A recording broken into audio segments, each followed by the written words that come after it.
The following is a conversation with Abdullahi Shafi Mohammed, a Development Studies Master's graduate from SOAS University and a Chevening Alumni. He specializes and has written many great papers on refugees and African development. This is a topic close to his heart, as he was a refugee himself since the moment he was born in Somalia. He grew up in a refugee camp called Dadaab, away from his family. Through work ethic and education, he was eventually able to leave the camp and pursue tertiary education. He worked throughout Africa doing humanitarian work with organizations such as the Red Cross and the United Nations before receiving the world's most prestigious scholarship to go study a master's degree in the United Kingdom. This is the Inspire Alex podcast. And now, dear friends, here is the great and wise Abdullahi Shafi Mohammed.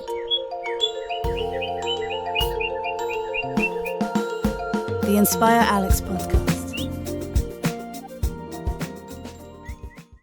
But this has also affected in Dadaab. Dadaab is a whole city, over 400,000 population living in this for place. those who don't know, what is Dadaab? Dadaab is a refugee camp in northern Kenya, in northeastern Kenya. And this was established in 1992 after Somalia's civil war, where, the Kenyan government have adopted to an incumbent policy where they, created the camps where, refugees who fled from Somalia and Ethiopia then were hosted.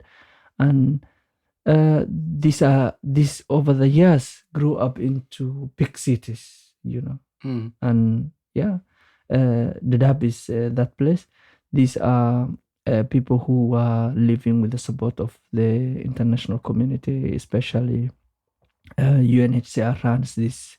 The government of Kenya provides security measures, and it's a safe zone for some. But at the same time, it has its own problems because these people cannot work. They are not cannot do farming. They cannot keep animals like back in Somalia. They cannot freely travel back into Kenya. So it's very difficult for someone to travel from Dadaab into Nairobi. There are some measures, especially the government of Kenya had put strict measures on travel. And this has become heightened after 2010 when Al-Shabaab started, attacking the government of Kenya. And the government started blaming Somalis for insecurity. Mhm. And this had been, the situation was not good since then. Yeah.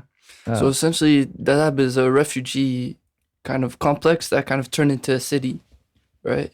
Yeah. When I think about a refugee complex, I think, okay, maybe 5,000, 10,000 people. But you said 400,000 people. Well, it's so crazy, bro. Yes, this is a refugee complex. They call it the Dadaab complex. Okay.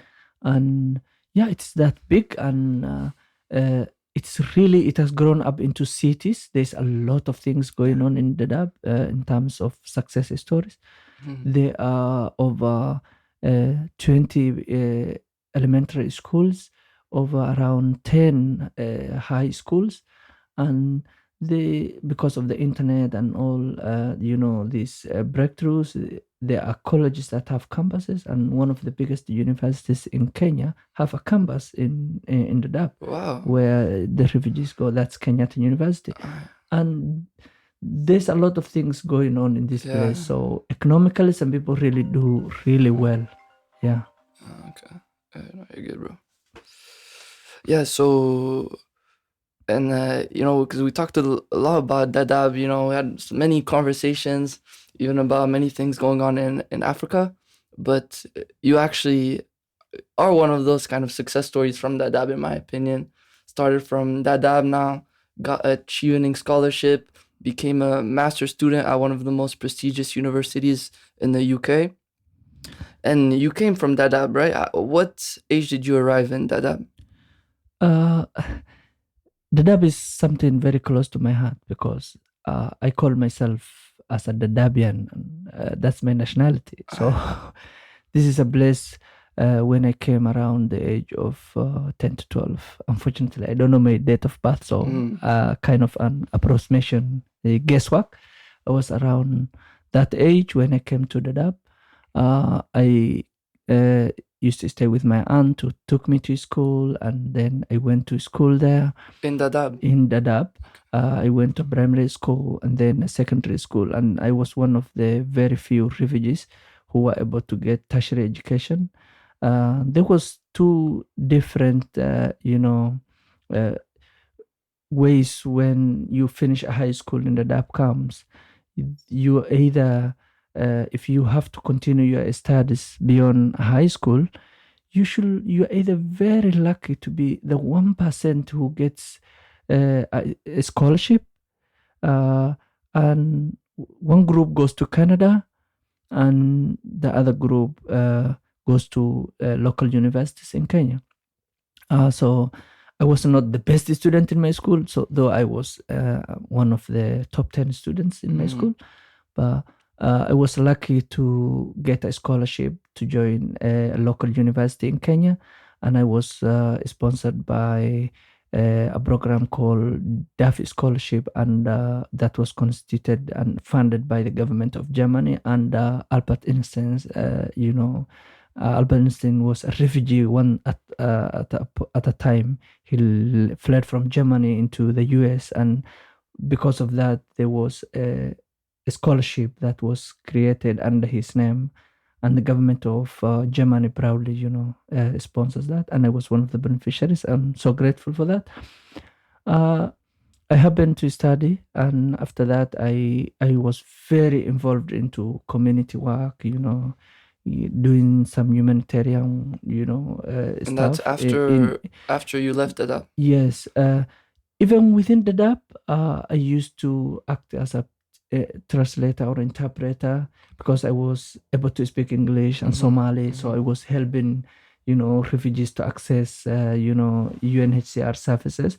Most of them, they get letters and they need to respond, so I have to write. That's how I first started, doing this. And looking back, I used to ask mothers, what do you really want to answer? The office is asking you, send your application, tell us A, B, C, D. I ask her that, and then when she tells me, I write that. And a lot of people that I helped through that way were able to get, some of them, resettlements, others get medical,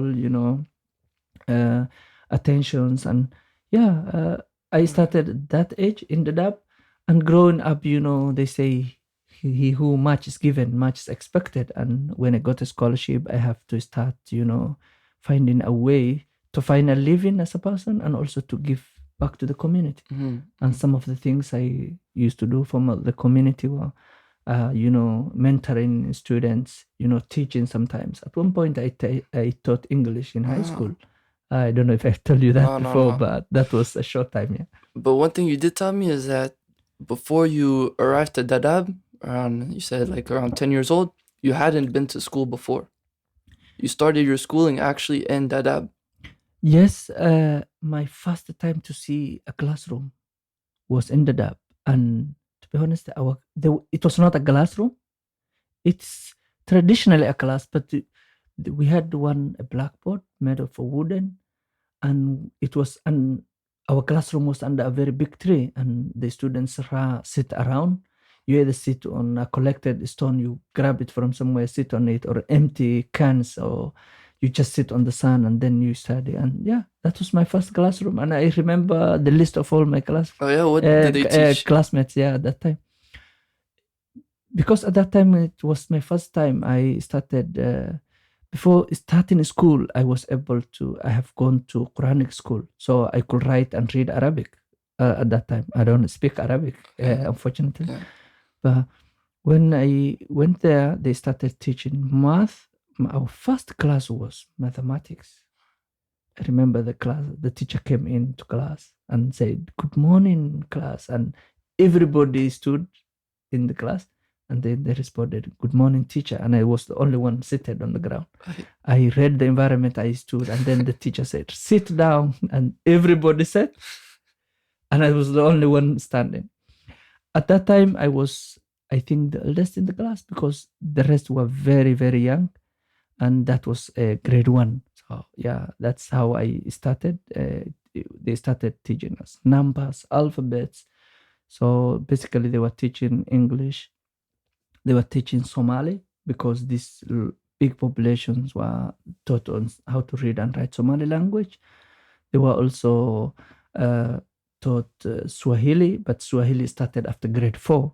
The government of Kenya was not really willing to integrate these people and teach the language, the official language in the country. So later on, I don't know what happened, but they started implementing it. But when I joined the school in Dadaab, Swahili was not in the syllabus until you reach grade 4. Yeah. And did you speak English at that time? No, I was not able to even comprehend a word, but I had my nephews who were able to, went to school. Some of them were grade 8, others were grade 6. So they were able to, give me, hints of how to construct sentence. And at home, I was proudly schooled by my cousin who was in his high school, and who had taken a huge part of my academic and personal development across my life. So he was able to teach me a lot of things. So he used to teach me conversations. How are you? I'm fine. All this, how it starts. And yeah, that's how it started. I remember the first foreigner I spoke to English was a Sudanese man who was in the camp with us. He was a refugee also, but he could speak Arabic and English. He didn't know Somali. So we met in this distribution area. So the community meets in the distribution zones. The distribution zones is where you go, you get your monthly food rations. So you go there, you get like 5 kilograms of maize, a liter of oil, a bar of soap, maybe 500 grams of salt, all this. That's where you collect. So you queue and then you interact with the community. So in the queue, there was this Sudanese guy, and he talked to me, and he said, I asked him, how are you? And then he responded, I'm fine. And then he started asking me, and that was a news at home. When I went back home, I started speaking English officially, and I was grade 2 then. Okay. Yeah. That's great. And so before, actually, I didn't know you had an aunt and a cousin in Dadaab, because I know that, not many people know the history of Somalia, and that you were born a little bit in the 90s. That's kind of when the civil war broke out. You had to leave. So essentially, you were a refugee right when you were born, and you had to leave Somalia. You went to the Ethiopia part, right? Yeah. And that's where your mom and your dad was. And eventually, you left them and you went alone to Dadaab. Yeah. Right. Yes, honestly, that's how you said. The history of Somalia is a bit complicated. Somali people, it somehow resembles the history of the Kurds. Yeah, we call it Kurdish. The Kurds. Yeah, the Kurdistan. Kurds, yeah. So Somalis are divided into different countries by the colonial, borders. So a huge Somali population is in Ethiopia. Huge Somali population is in Kenya. Huge Somali population in the Greater Somalia and Djibouti. So when the civil war broke out, as a baby, my family every clan had to flee to where their community is more dominant. So my family moved to Ethiopia, where my ancestors, are more originally from. So in the Somali region of Ethiopia, or the Ogaden region. So it's under Ethiopian occupation. So I moved there as a child. And later on, I realized part of why I was moved into Kenya, and why my mother was sending me to Kenya to live with her sister was she was very afraid for me to, recruited as a child, join freedom fighters who were fighting the ONLF movement, the Ogaden National Liberation Front, who were fighting with Ethiopia. And her fears were very genuine, because our firstborn son, my elder brother, he eventually joined them, and he was killed in 2005. So yeah, that's then I moved into Kenya, and since then I never went back to Ethiopia, but still that's my homeland as such. Yeah. And you're talking about the western part of Somalia, where there's a big Somali community where now is Ethiopia, and it was a big dispute between, right, the Ethiopians and the Somalis.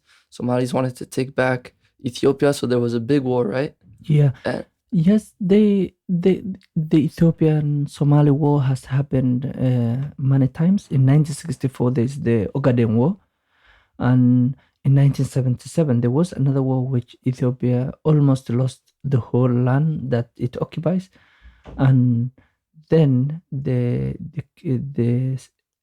Soviet Union had to come back in Ethiopia and then Somalia didn't had friends in big powers, and then they were pushed back. So after 1990, when the government Somalia collapsed, central government, there was nothing in the greater Somalia. What happened was a liberation movement was created, and that's when the Ogaden Liberation Front was born, and they were fighting against Ethiopia until 2018, when they had an agreement with the Ethiopian government. And still, the nationalism, the secession is still there, but yeah. But it's complicated. Yeah, it's a complicated thing, very complicated. And actually, it became more complicated because you told me in this Ogaden region, Yeah. they maybe discovered oil reserves that might resemble Saudi Arabia. Yes, this land is vast. It's bigger than many countries in Africa and even in Europe. So it's a very big land, and it has a lot of resources, not only in terms of the oil and gas, but also in terms of the rich livestock. In terms of this is a land where if you go with 10 goats in few years, they turn up to be 100 because these are a bit hilly and it gets enough rains. So it is also agricultural. So Ethiopia really wanted this land, and there's a lot of oil deposits according to confirmed research, and Ethiopia had started to explore that oil and gas in this region, and that makes it more complicated because a community that does not accept the government is being exploited by the central government of Ethiopia, and it has made it more complicated. It had put the Liberation Front in a bad position because they didn't wanted to the Middle East did not wanted to give them any alliance when they asked for, because they saw them as a future competent in terms of oil producing. And yes, Ethiopia was a very strong government, and especially after the war on terror, 9/11. After 9/11, war on terror happened, and Ethiopia presented itself into Washington as a very reliable partner to the US to fight with any terrorist organization. And it was really difficult for the Liberation Front to make any friends. Yeah. Especially when Ethiopia has all this backing already. Yes. Yeah. And one thing you mentioned is the clans. This is something that's quite unique to Africa. In Europe, we don't really know about this, different clans. We kind of, today we look around and we divide ourselves with maybe races or religion. And then, so what is this clan divide, and where does it come from? It is a very complicated and very practical thing in Somalia. Somalis, everywhere they are, they belong to a clan, and the clans are, related in a way, and everything they do, from business to politics to marriage to anything social, political, and economic sphere, it affects this. So there's these super clans in the Somali city, and then there's the minority clans. The government of Kenya is the government of Somalia is built on a system of 4.5. 4 means 4 big clans or tribes, whatever you say, and 0.5 means the minorities. So even when Somalis are sharing, tables, positions in parliament, it means every this big four will take 90, members of parliament.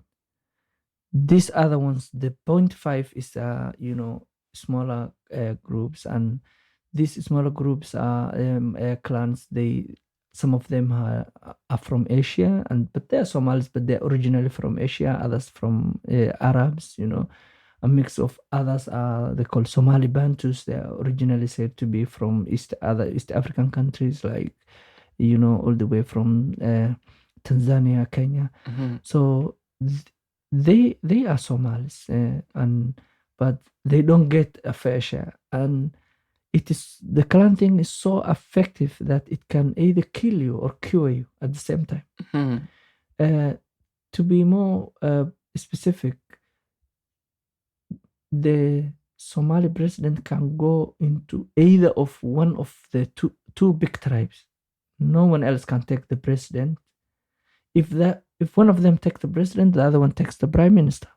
So that's how practical it is. And the speaker of the parliament is set to another clan. So this was formulated in Djibouti in the year 2000 because Somalis fought in clans. When the government collapsed, clans started fighting, and then they had not trusted each other. So as this system was produced to bring everyone on the table. So the government becomes a government when everyone is considered to be part of their share. So the two biggest clans, which are the most notorious, who are creating all the troubles in Somalia, one takes the prime minister, the other one takes the president. Now, in order of their, strength and population and, the troubles they create in the country, they take, leadership. Like then the third one takes the speaker of the parliament. And this is quite new, right? Because the government it has was been just since created. the 2000. We were supposed since to the 2000. Yeah, we were supposed to move out of that, but it has been very difficult to move away. We Somalis will tell you this is a way that we were given to divide us. That's how some people claim. I think I don't agree with them. It's the Somali politicians who are not coming up with a way to move forward. To unite. Yeah. And it's funny, not many people, being honest, know about Somalia. Most things that people know about Somalia is the Somali pirates, right? With that movie with Tom Hanks, I Am the Captain Now, This is I remember the first time we talked, you told me you were Somalia. I was like, Somali pirates, is that still a thing, But actually, it was interesting. You told me the reason Somali pirates started is not the reason I thought it started. I thought Somalia was kind of just this mess, and then they just had to make money with these pirates, but that's not right. What happened is apparently people were taking advantage of Somalia, and they had to fight back. Yes, Somali pirates, Somali terrorists, those are big names, and we really feel it right now. I traveled a lot in Africa, and now here I'm in the UK. And when I am going through immigrations, I feel it. But like, some people define it as as a young Somali man is the most dangerous human being alive.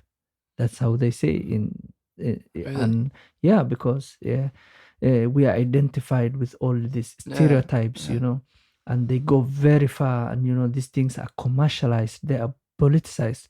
This thing, Captain Philippines, was a movie made out of the Somali pirates, and it's commercialized by the Hollywood.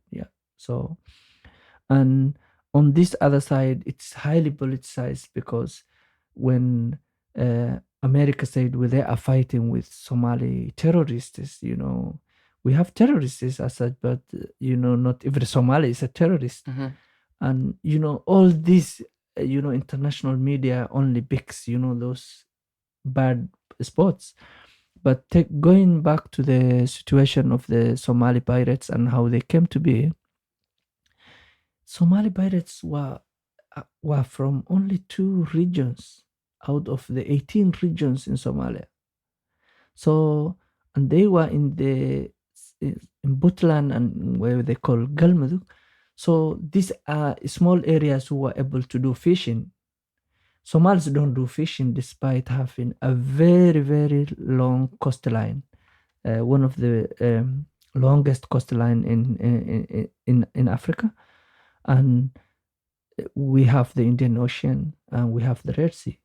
So despite having all that sea along us, we don't do a lot of fishing. So what happened is fish in the sea were becoming so much that no one fishes them. There were so many, and there were only few, not commercial as such, but who were doing the fishing in Somalia for their own eating. And the country is very, very, very small in terms of population, like around less than 15 million live in Somalia, and less than 500,000 depend on sea and fish and on all that. So what happened was that foreign fishing vessels started to notice that there's a lot of fish along the Somali coastline. So they started leaving the international waters and coming into the Somali water to do the fishing. So what these big vessels did was that they had clashes with the local fisheries. At one instance, I was told some guys went close to a big ship, and then they were using like some water pressures, and then they all went down. And the big international fishing boat was spraying the Somali boat, and this is a small, boat where a village man just uses it for fishing. If you give it a hit, and they all capsized and they dead, and people were very angry, and then they started to attack. They started, to fight back, group themselves, and ideas come, and then there's like, okay, these guys are not giving us peace at all. Why don't we do a revenge on this? Then they kidnapped, they asked for money, they got the money. They got around $100,000. $100,000 in Somalia is really a lot of money. So what they did is they invested into recruitment and arming themselves. They bought a faster boats. They bought guns, and then things went on and on. They kidnapped this. At one point they kidnapped ship, and they got millions of dollars. And that money these guys were reusing it. At the start, it started that way, but later on, it has become a very big clandestine, business and enterprise, and they got very dangerous. And the real actors who were benefiting this money were not there at all. They were abroad, somewhere in Dubai, but they have their local contact men. You are a young man in the Somali coast, you have nothing to do. Someone tells you, in a day you get $50. Come, go this spot with me. You can operate a Kalashnikov. Go with me. And then things went on and like that. And the international, it has become now a program where Somalis are, a project. It became a project. It was taken to the United Nations Security Council, to United States, and all the European Union. And it's like, okay, we are fighting Somali pirates. Yeah. And this thing started like that. And right now, still they exist. These foreign, they created, some groups. It's some security, firms created, took the tender, got the money from the United Nations. They said, okay, we will fight with them. What they do is they are there in the sea, in Somali Sea, fighting Somali pirates or Somali fishers, but they do fishing at the same time. So later on, what was discovered in the coasts of Somalia was like, containers that were sealed, and it has become a dam site. Foreign materials are dumped into Somali coastline, and then for the sea, if you throw this cup into the sea, it comes out. The sea doesn't take anything; it throws out everything. Goes to the shore. So people in the Somali coastline were seeing, this container, no one knows what's inside. Later on, it was realized these were industrial wastes that were sealed into this place, and it was caused all this by what type of industrial waste? Precisely, I don't know the lab reports on this, but was it nuclear waste? I cannot really confirm that, but these are industrial wastes, and I think if we research about it, it's possible to find the exact type of thing, but I can all confirm but some people started dumping stuff into Somalia, and then that's why we in front of a Somali person, a Somali pirate is a real hero. Yeah. Yes. They're the only ones kind of fighting back. Yeah, these guys were protecting their own livelihoods. Yeah. And the guys, and it was kind of like Somali fishers against the world, because Washington was, sending a lot of money to say, okay, we want to make sure Somali Sea is safe. And, in that part, Somalia is located in a very strategic place. And, for something to go to Middle East, into North Africa and Europe again, or down into southern side of Africa and India, Pakistan, and Southeast Asia, all this, it's a very, very important route and very busy. So if that's not safe and not possible, there will be a very serious, supply chain issue globally. So, yeah. And especially during a big amount of time, there was essentially no government in Somalia, right? Yeah. It was kind of running out of this thing where there was kind of the civil war in the 90s until, now maybe in 2015, 2018, you have some sort of established thing going on. But in between that time, there's essentially a country running with no institutions, no police, no things going on. So people can do what they want. And you just have these one group of people that is kind of doing something about it. And did Somalia have an army? There's a lot of things in your question. So I will go first with the Somali government collapsed. And then Somalia was arranged into clans. So every clan come from a region. So that region had a warlord. The guys who were fighting the government became, all of a sudden their own, they owned militia, they controlled that militia, and then they became their own, government, and then regions by region. So every region had a warlord, or warlords who fight among themselves.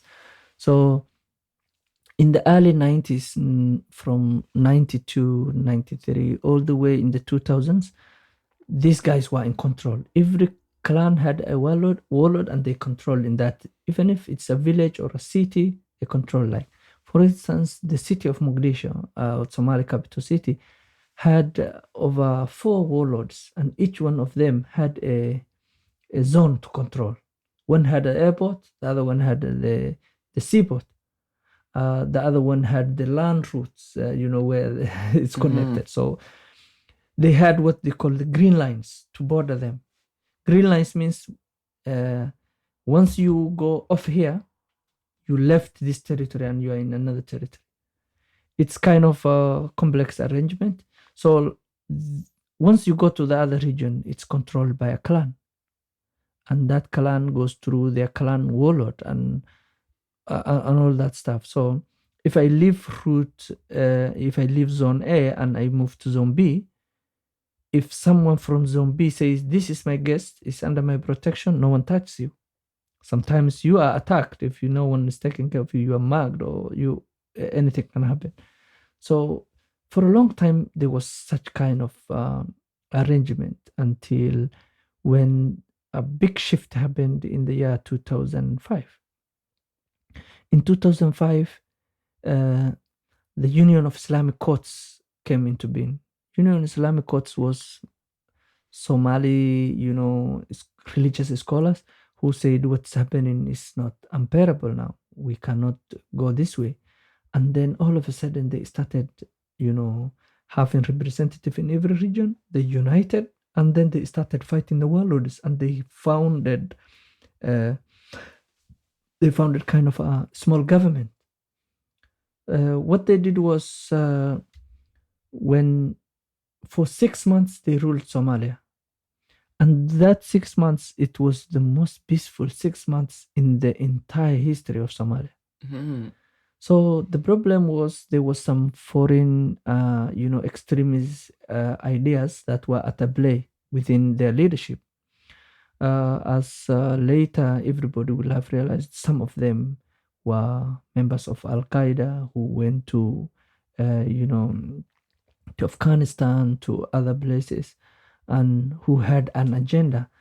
The former leader of Al-Shabaab is, Al-Shabaab is a terrorist group in Somalia, was one of them. And what they did was that they said, okay, we are going to capture Ethiopia. And then Ethiopia had all the reason to get scared, of a group who just captured all, the difficult place to rule, which Somalians become. They were recruiting everybody, and for every Somali, Ethiopia is one enemy. Mm-hmm. So they say we are going to capture Ethiopia also and go as far as Addis Ababa. And they did that just within 6 months. Within 6 months, and Ethiopia now mobilized. Ethiopia is a country of 110 million, and Ethiopia was given a green light that they will have all the logistic support from the US. And that's when we started hearing terrorism and, Washington saying, okay, Somalis this group are terrorists. And immediately Ethiopia sent over 500,000 soldiers into Somalia. And then that was the end of the order that they established went off. And then, because in their leadership, some of them had an extremist suggestion that they should go as far as Addis Ababa on this side and Nairobi on this side. They had that idea. Others had an idea that, no, we are here to stabilize Somalia, to have a country of our own and have our own rules. So they started fighting among them. They were defeated by Ethiopia, and they also had, they divided themselves. They became groups, and one of the strong group became Al-Shabaab now. And Al-Shabaab became a very ruthless and a very dangerous terrorist group with people. When the most unfortunate thing that happens to the Somalis is when you hear Al-Shabaab, the world think a group of Somalis who are in danger to the other parts of the world. But they don't understand, the world maybe did not really understand that the first casualty to an Al-Shabaab is a Somali person, is a Somali civilian. And this is a very radical group. They kill, they maim, and they do a lot of destruction. They just walk into, in the middle of a market and blast happens. In 2017, October, over 1,000 people died in one spot. For what? Why do they? They just came to. They said they were targeting something else. They were targeting another place. They were targeting international peacekeeping forces. Mm-hmm. But who died? No, Somalis, civilians that were just trying to make their ends meet. So we had a government. We had a transition government, very weak. It became a federal government. Then the federal government established regional state governments. But slowly, Yeah. For the last 20 years, Somalia was coming very soon. And the good thing is last week, Somalia was lifted from the arms embargo, and the world is coming to terms that Somalia is now forming Yeah. an international respected government. And now Somalia have one common, army, Somali National Forces, SNA. And all these things are coming into it's really slow, but from my personal view, it's not what everybody will like it, but because it's so slow. But I think if we head this way, there's some good thing coming out. And It's a start. slowly, maybe in the That's next good. 10 years, we will talk about a different Somalia.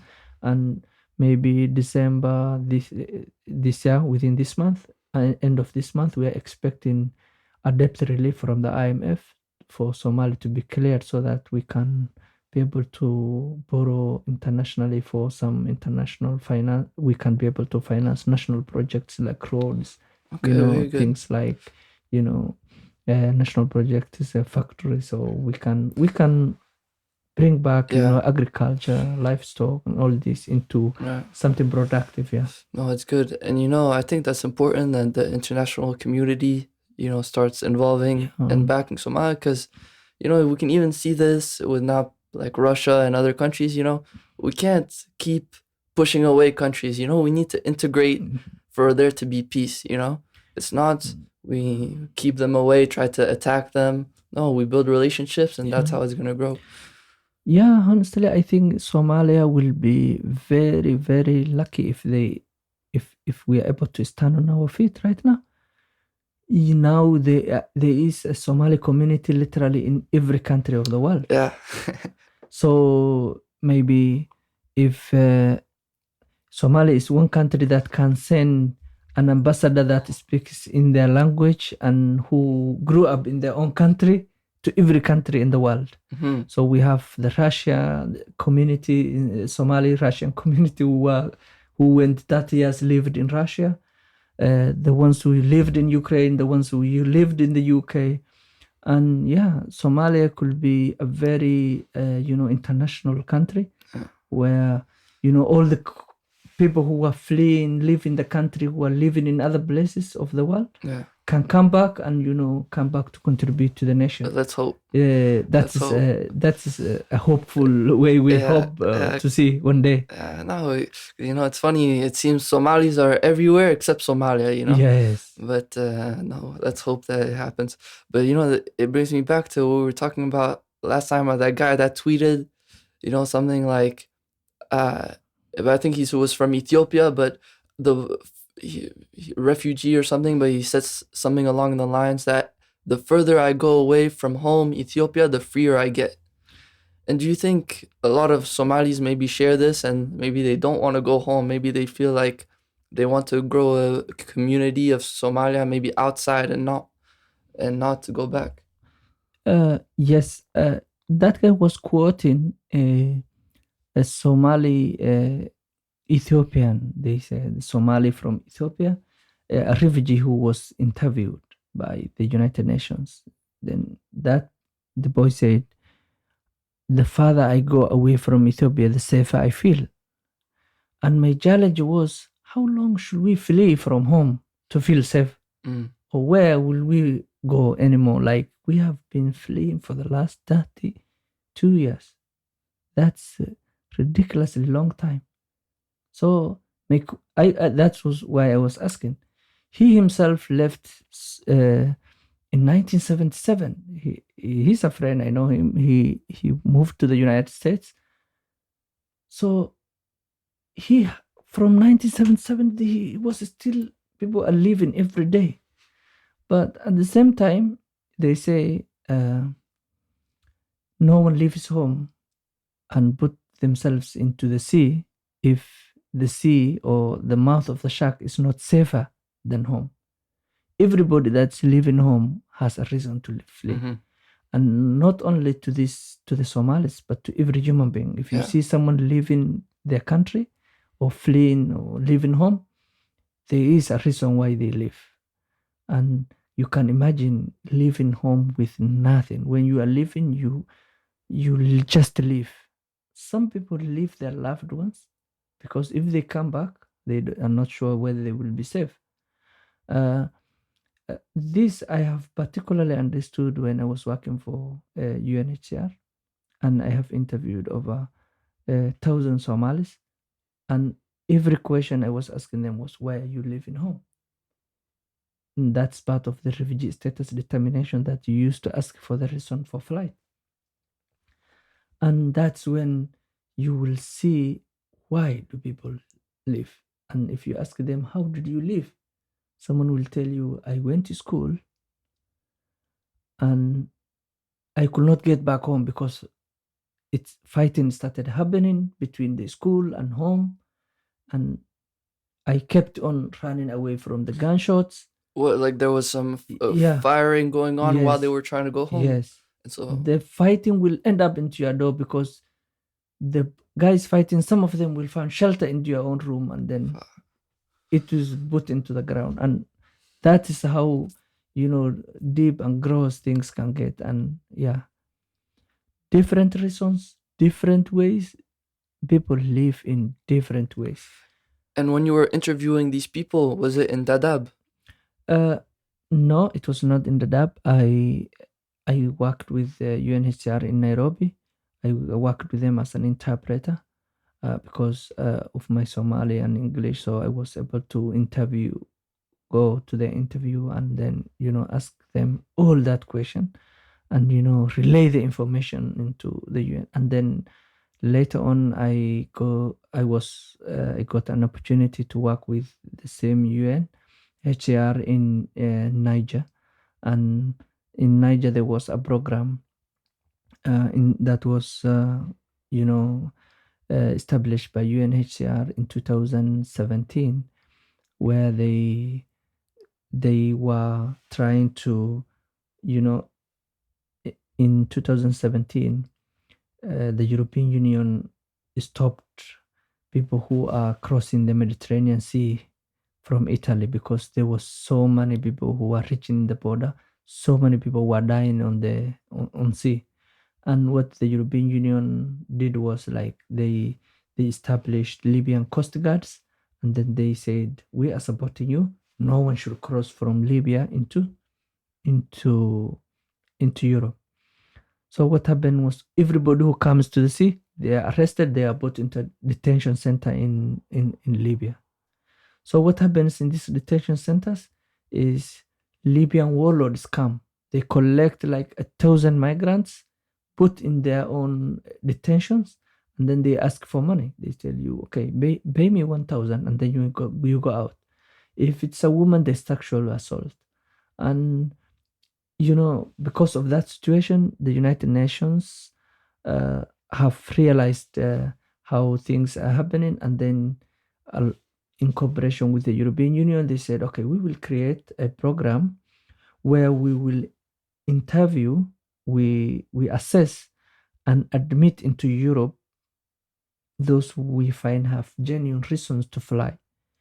Genuine reason in this case, there is what you call the economic migrant. Someone leaves home just to find a better work. Mm-hmm. Someone leaves home because home is not safe. They cannot live at home because the fighting is happening. They are targeted. And because of that, I was part of the people who are working in this project. And then we interview the person, we screen. If someone is really genuine, a decision is made, and then they go into Europe or America or Okay. any Australia. So yeah. So that's where when I have realized how these stories go and how deep these feelings go, and that's where I picked up in my passion of studying migration and refugee stuff, and which you already know about what we were doing in school. I know. And Yeah. I also read your thesis, which also is about this and solutions, how people can get out of Dadaab. And also, because one thing about Dadaab is people don't really have any options to leave, right?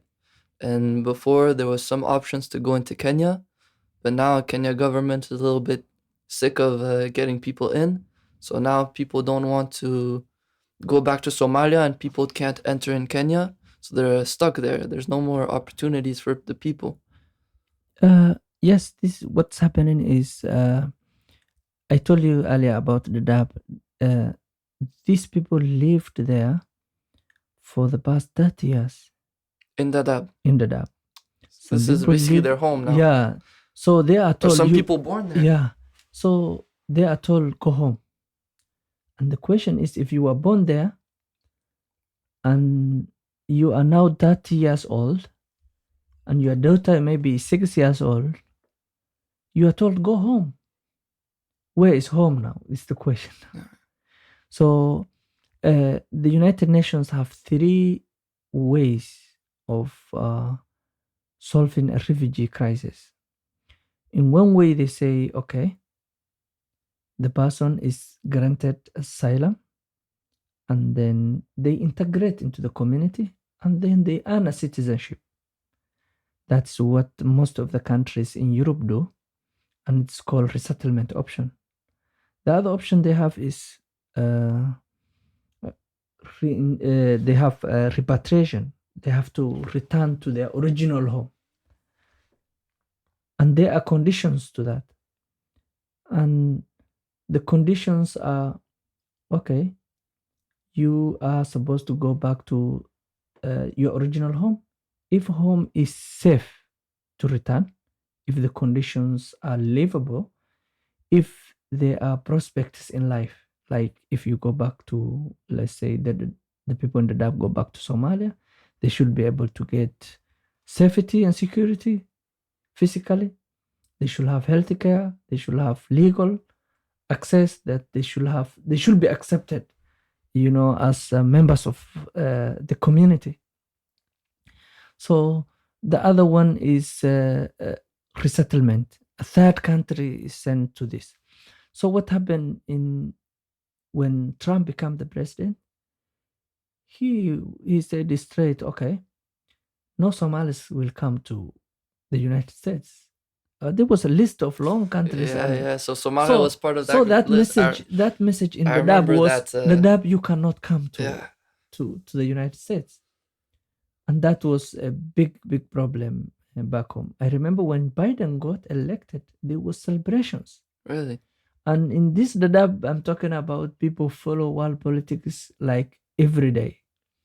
So they thought a new former vice president to Obama came back, he will readmit Dadaab and people will get resettlement. They will finally have life in America. Or at least, the other thing the United States did under Trump was they cut funding to Dadaab. So the education funding went down, the food and rations went down, and what Kenya became now furious on this, because they are hosting all these people.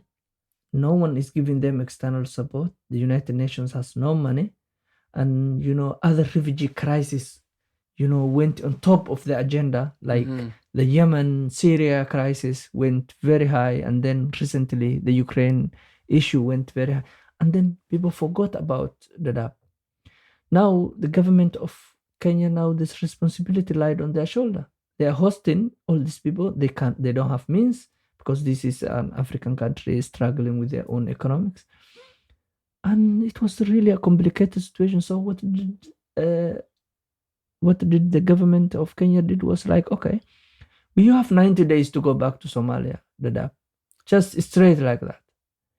I remember I was in my 4th year in the university. At that time, I traveled back to Dadaab from Nairobi. It's university in Kenya. Yes, university in Kenya.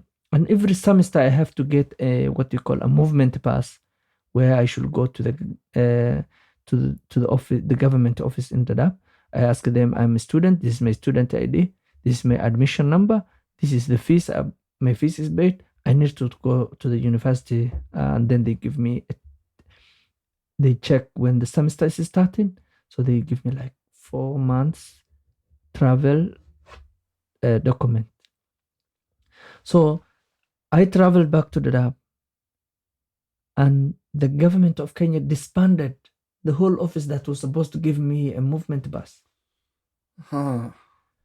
And for the first time in my life, I felt hopeless in life, because the only hope I had, and I looked so great, was like the end of my education, to finish and then feel free. I knew what education could contribute, what having my bachelor's degree will change my life.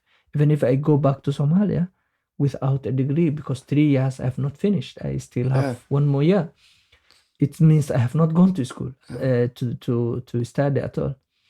So what happened was, the whole department for refugee in the government was disbanded, and I had to sit and look the news all day.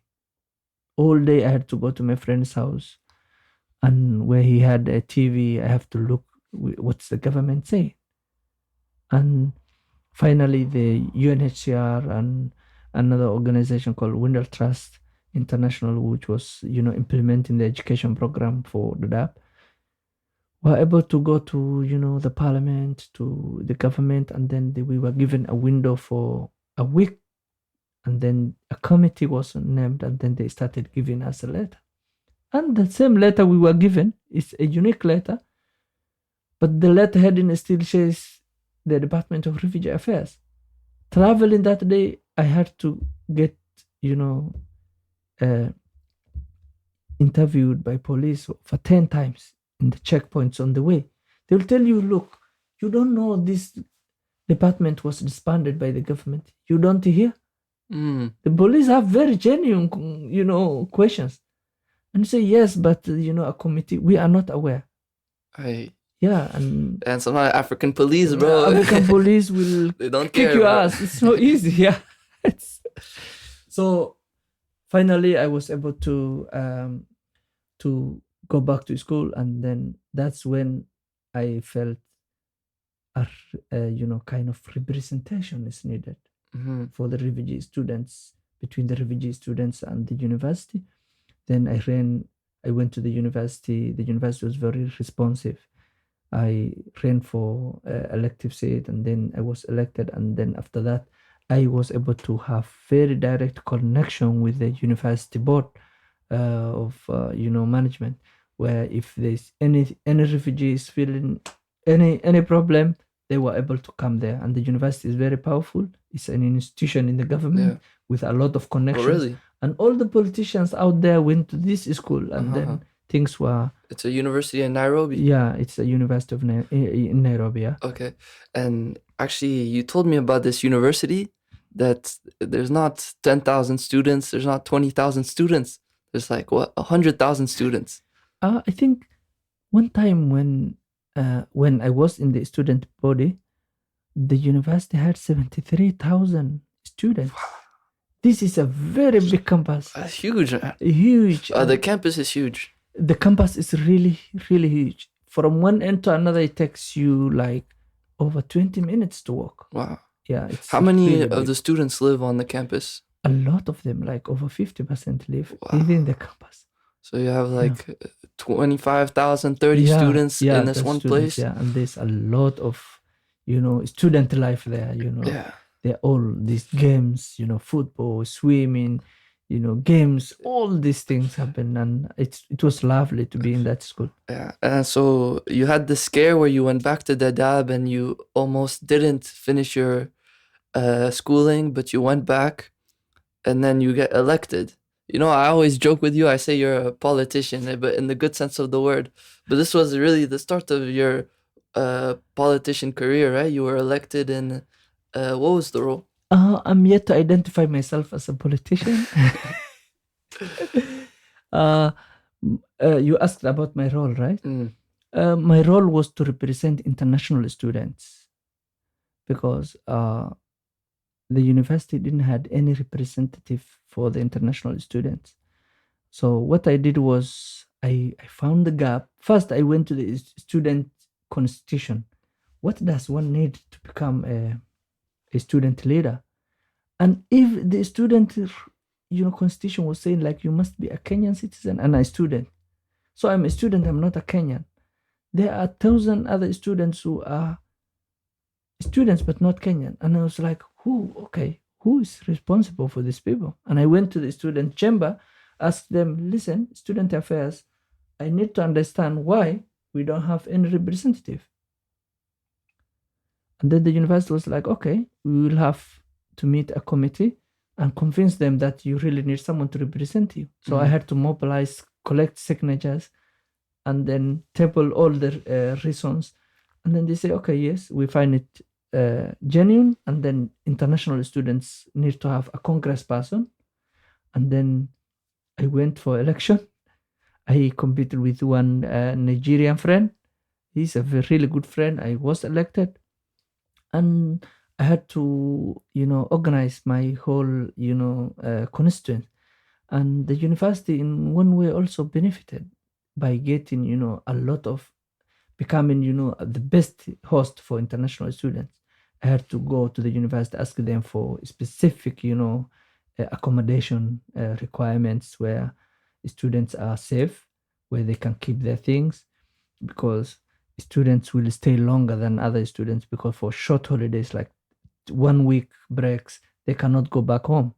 So they had to stay. And at the same time, the international students, if a new students arrive into a new country, I was able to give them, induction. Sometimes the university gave us a way to pick them from the airport. The school had a van, and then with the students, you mark their arrival time. So at first I was going picking them with the school driver, but later on I started, delegating these roles to people I trust in my camp. So you started building. Yeah. It's funny. This is not like universities here in the UK where you elect student body, but African politics is no joke. I remember one time you showed me this video. It's this guy in a military outfit on a truck speaking this speech to like a crowd of like so many people, you can't see the end of the crowd, right? I thought this was like some leader of a country, but you tell me this guy was the student president. A student president at your university, bro. Yeah, his name was Sam Were, and he was really very outspoken student president. And yes, it is a matter of life and death when it comes to student elections. They can really be very disruptive sometimes. The city of Nairobi was sometimes closed, was under lockdown because of students do not agree on the elections. Elections of what? Of the students. Wow. It goes that bad that the whole city is under curfew. It becomes the police and the students. So what? They didn't agree, and then they had like people were outside. It was really hard sometimes, but during my time things went really smooth. It was something. It was really something that that it was like a calling at the first, but it went so big later on. And every other year I receive invitation from the school to tell me, okay, this year a new student was elected. Their name is this and this, and they will want to talk to you. So 5 years down the line, 6 years down the line, I'm able to get in contact to a student. You have a very strong network. Yeah, so I'm so happy that it went down that way. And I still have that kind of student body that sometimes when I go to Nairobi, I catch up with former student friends. Others, sometimes I'm invited to the school to speak into an event or something. Yeah, it goes there.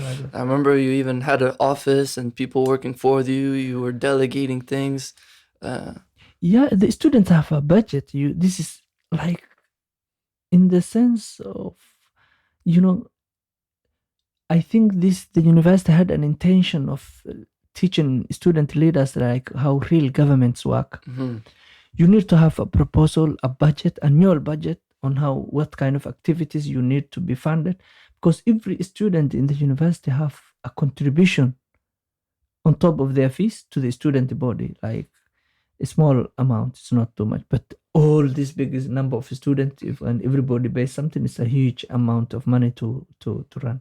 So what do we used to do was, like, since I was representing international students, my work was quite different from others. So I had to brainstorm. I had to form a committee. I had to develop activities that did not used to exist there. So Innovate. some of the things was creating International Students Day in the university, where everybody comes with their flag, where everybody comes with their culture, and then there's that night where you can perform a dance or a drama or a speech or something representing your country. So we had to arrange volunteer activities for the international students to an extent that I was able to connect to corporate organizations like banks, law firms, and where international students were able to do their internships. It was really a rewarding experience. And I had my own office. The office had its own budget. You have to have your office, and it really felt, official. Leadership is sweet sometimes when you have an office. Yeah. No. And how? So you told me people lived on campus. Did you live on campus?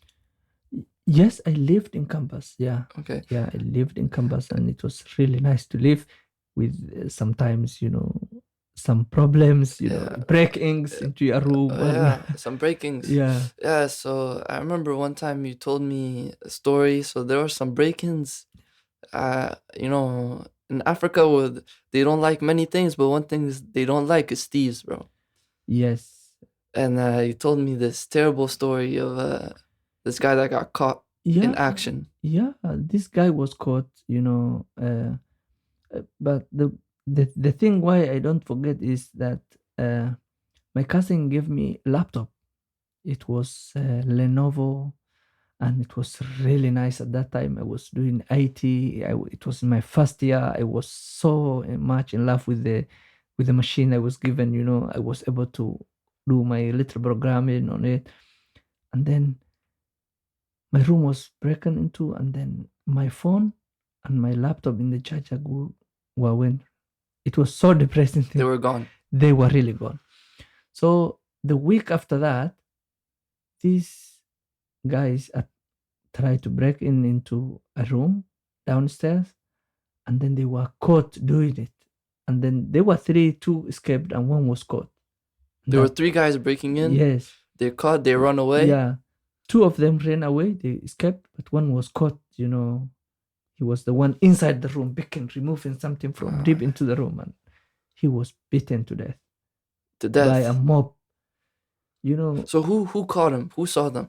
I think the owner with his friends started coming home, and then they found the house open and someone inside, and then it started, And then, so how did the mob create? Like, did they scream and everyone came out? There's this culture, especially in Kenya, that if you say Mizi, which is thief, somehow if a thief is caught doing it and then you call him a thief, he will start to run away. If you hear Mizi and then the person running will receive all the beatings from even random strangers on the street. So mob is so very common. It's called mob justice, by the way. Yeah, mob justice. Yeah, it's a kind of intense law and order at the community level. Did you see it when this happened? I saw you were there. It was very depressing. Yeah. And so, and did this guy? Extent, they even burnt his body. Someone came with a tire, another one came with a petrol. And they're all just beating this guy. And this guy crying for his mom, and then the last thing he said, I remember, was like, "Oh, mom," and then the other guy was saying, "Your mom didn't tell you manners, taught you manners."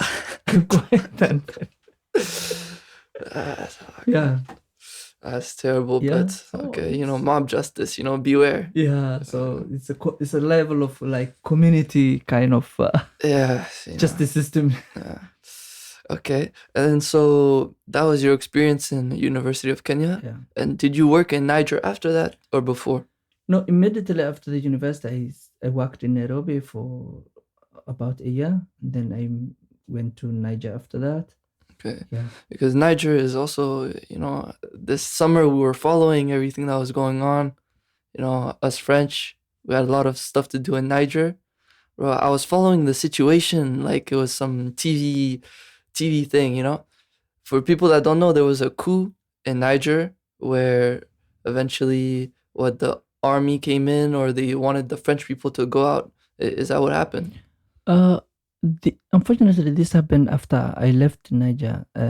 2 years after I left Niger in the end of 2021, I think around December.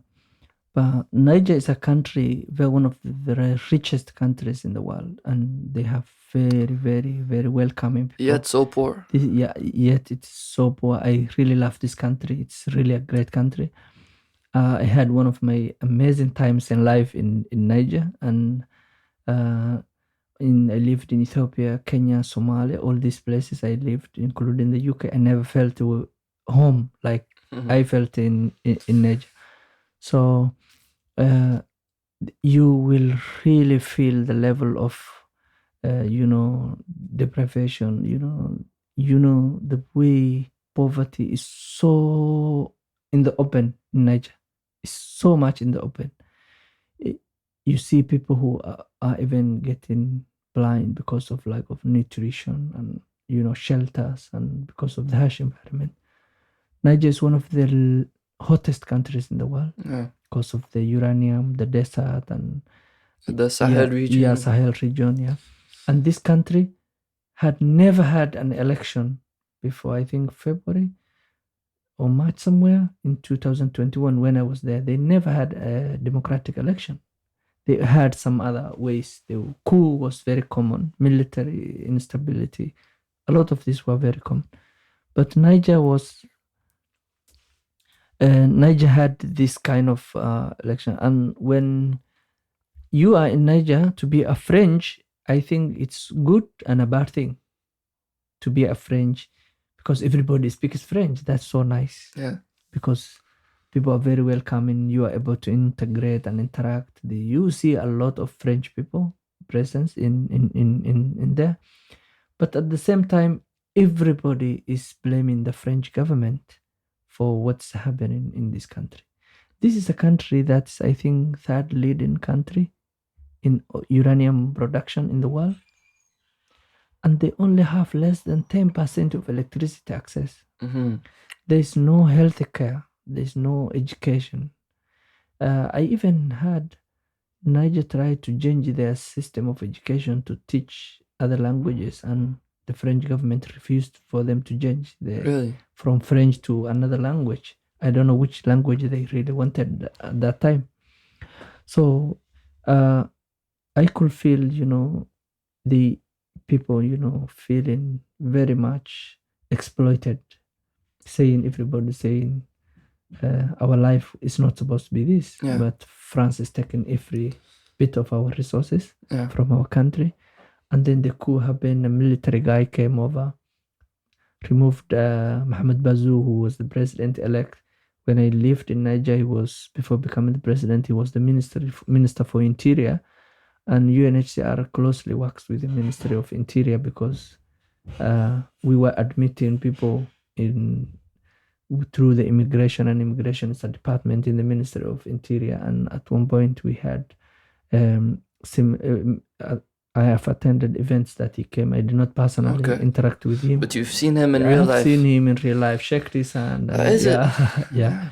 So this guy became a president, but it had to go down that way. Yeah. But I think it's not only in Niger. There was in Burkina Faso. Yeah. I think Burkina Faso last week launched a gold refining factory. And from now, gold bars directly will come from Burkina Faso for export. Very good. Yeah. There was like a wind of coups blowing through the Sahel region. I mean, all Niger the way was the first. From Sudan. Yeah. And then next is like, Mali, Burkina Faso, Niger, all the way. So Cameroon, they say, is the next country, according to the prescriptions in the books. Yeah. And what's happening in Senegal right now, because of Senegal have found some natural resource, I think oil or gas, something like that. And then there's foreign companies that are going to exploit. Mm-hmm. And there's a lot of unrest. They will strike, the public protesters on that. And I think it's the African leaders were trying to, take people for granted. They just go to office. In Africa, it's most of the countries is you can say anything in your manifesto and become a president and do none of what you said. All they do is enrich themselves and go to put all the necessary all the national resources into foreign offshore accounts. And but the sad thing is all these African leaders, everyone is identified with a big power, whether it's France, whether it's British, whether it's Germany, whether it's the US, whether it is whatever. So And Niger was really kind of an interesting case study, and you talked about exploitation. That only 10% of people in Niger have access to electricity. But it's funny because France's electricity, maybe it's 50, but I think maybe even 70% comes from nuclear. And where were they getting their nuclear uranium? From uranium Niger. is coming from Niger, so it's a bit ridiculous. Yeah. And not only that, I lived in Niamey, the capital city of Niger, for 4 years. I was paying electricity bills. We lived in a 6-room villa with my friends because it's very hot country. We had ACs to cool down the place.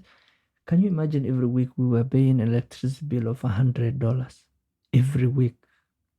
And we were trying to make sure we don't overuse it. We were trying to. So can you? So expensive. Yeah, so expensive. This is like. What do you think of a person who's their monthly salary is $180? Yeah. They only have electricity to charge their phones, maybe. And I think this is one of the places the government of Niger need to be really creative. This is a country that gets extreme sun, like over 13 hours of the day. 13 hours of the day there's a sunshine. Why not use solar? This is why guys who are taken out of office have refused to do something. They were not unable to do it. They refused to do something. And not only were the people in office refused to do something, maybe France wouldn't have been kicked out if they made efforts to bring electricity. They're taking, you have to give back something. Put in some solar panels or do a project. Yes, I really criticize the colonial hegemony, hegemonic power that France, Britain, and even the US they have on Africa. But first, my blame goes to the African leaders. You are elected not to serve, a foreign master. You are elected to represent your own people. You need to stay true to them. It is something we need to blame. I think there's a reason to blame France. France needed to feel the responsibility that not only this is a land they colonized, they have taken, their resources for many years, but right now is a world where you need to at least have, the social responsibility to give back to these people. Yeah. They could only make sure people get healthcare access or electricity and all this. Why you picking a country every day you are using their own uranium? And France still gives electricity, I think, to other parts of Europe. Yeah, they still sell to them. So of course. So it's ridiculous. No. But my first blame lands on the African leaders because you are given this situation. Who you represent is none but the people who elected you to run this government. If you cannot do anything, just be honest. Say, because of this, I cannot do anything, and tell the truth and leave. Yeah. If you are here, then do something. Yeah. I think I can speculate why colonial countries wouldn't make efforts, but maybe one reason is they think if we keep them down, we can keep control. So. Yeah, but it's true. Who knows? You're right, African leaders, but there's now a new wave of African leaders. When you look at the Kenyan president, he's a very impressive guy. Even the Ethiopian prime minister, is a very harsh guy. So even Burkina Faso, now you're seeing some some good things. But this Niger situation was really interesting. Tensions were rising. You had all these, Western African countries that were uniting, against Niger. I thought there was going to be this big war that happened, but no, eventually I think The France funny just thing, got kicked out. yeah, the funny thing of how the world works right now, since I'm able to see it from academic point of view and how power, change, power dynamics. A week before the coup in Niger, Niger, they went to the IMF. They were looking for some loans, and they were both rejected. They were told, no, there's no money. We are working on the war in Ukraine and whatever crisis post-COVID and all the things, you can mention that are problems in this world right now. And then a coup in Niger happened, and then European Union convened a meeting. They say, okay, we need to support the Economic Community of West Africa. It's called ECOWAS. Yeah. We need to support them. And then all of a sudden, millions of funds were available for anyone to return the hostile guy to power. Yesterday, there was no money available for a loan. But today, European Union was saying, okay, we'll cover 50% of the loan that these countries, the operation will take. African countries should mobilize the soldiers. Then France says we will take care of all the logistics, immunizations and everything. And then the other America was saying, okay, we'll pay all the salaries for all out of nowhere. And, like 10 times the amount of money they were looking for a week ago, it's not there. Yeah. It was not there, but now 10 times it's available to throw, the military guy from power. And then you ask yourself, how much are they protecting to offer this? That's my question. Like, if they're ready to pay like millions of dollars right now, no one invests in a project that has no benefit. And I don't really buy the moral responsibility of protecting democracy. If they were honest about their intentions, I think everyone would get along a lot better, Yeah. They always say, oh, we want to spread democracy. But maybe if they were honest, say, no, we're here to protect our interests, at least then you can start to negotiate, Yes. Honestly, if any country comes and say, okay, I'm coming to, let's say, Niger, I will give you this much, I have this much interest, it will be a very normal business agreement. Exactly. But the thing is, you come to my door and tell me, okay, I'm Angel. Spreading democracy. Spreading democracy. Democracy is cool. Yeah. But at the back, you are doing, you want is what is in my pockets. Yeah, you're doing not very democratic things. Yeah, that's really interesting. But it's good to hear about, where did you say they're doing a gold refinery? In Burkina Faso. Burkina Faso's that's good. leading natural resources island is they have a lot of gold deposit, and before they used to do mining and then take it outside the country. I think there was a Canadian company, I'm not too sure of that had the mining rights. They were refining elsewhere, but now it's good. They would refine in Europe or whatever. Right now it's happening in that's the future. And you can imagine the kind of employment opportunities it can come with. So much. It's agro processing is the future for Africa, whether from gold or even cocoa or even the plants they grow, they need to start building some factories, start processing things in Africa. This is how they will start making business, The thing is, for example, like if you're an Ethiopian farmer and producing coffee, you send that coffee to, let's say, anywhere in the world, like Europe, and then it's refined, repackaged, and sent back, and it is sent with 10 times the price. And the Ethiopian, a government officer leaves his office at 5 p.m. to go to a cafeteria to buy, the coffee that left Ethiopia 10 months ago as coffee berries and came back Yeah, and some package thing is crazy. and he's paying for like maybe $3 for it. Yeah, And you can imagine how many, maybe a bag was $3, Yeah. and now a cup of coffee is $3. Yes, crazy. Yeah.